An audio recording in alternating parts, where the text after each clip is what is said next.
Okay, this is Suzanne. I am teaching you how to make a rag quilt as promised. So, starting out, the first thing we have to do is get fabric.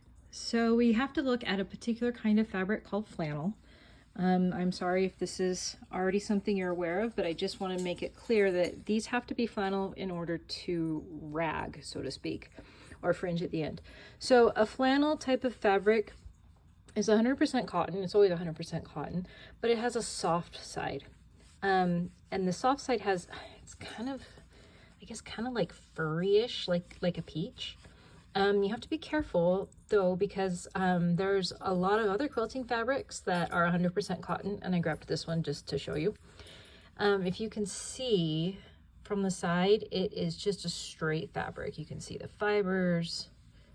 You can see the threads in there. That's a cotton one too. Cotton one also, but flannel. So usually it will say flannel that you need to get.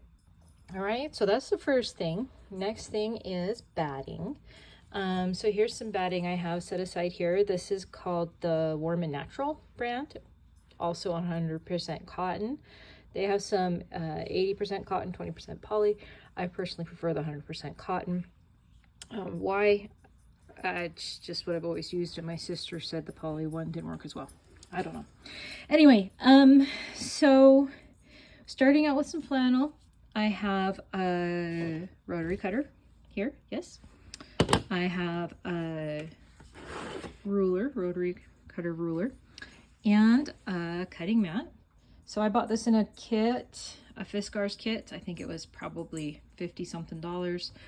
My kids swiftly ruined the ruler, and I picked this one up on Amazon for probably $7.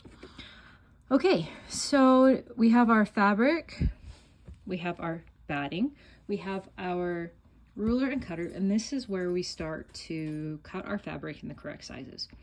So how that works, I personally use a 7-inch square for rag quilting, and this is something I've chosen not arbitrarily, but over time I've learned that I like that size. So I start out by cutting in strips, if you can see that. Here's some strips of fabric. So those are 7 inches wide, and then I turn it and cut it to a 7-inch square like so. The batting, I do 6-inch squares because I end up having a 1/2-inch seam allowance all around the square. So that's the beginning. Yes, we make every single square individually before we put it together.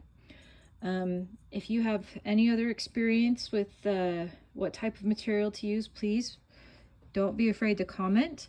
I've also used, I put this here to show you, this is a minky. It's a flat back, but kind of furry. That works. And also this type of minky, let me show you here with the dimple dots. That works as well. But it can get kind of heavy. So there's the first part, is choosing the fabric.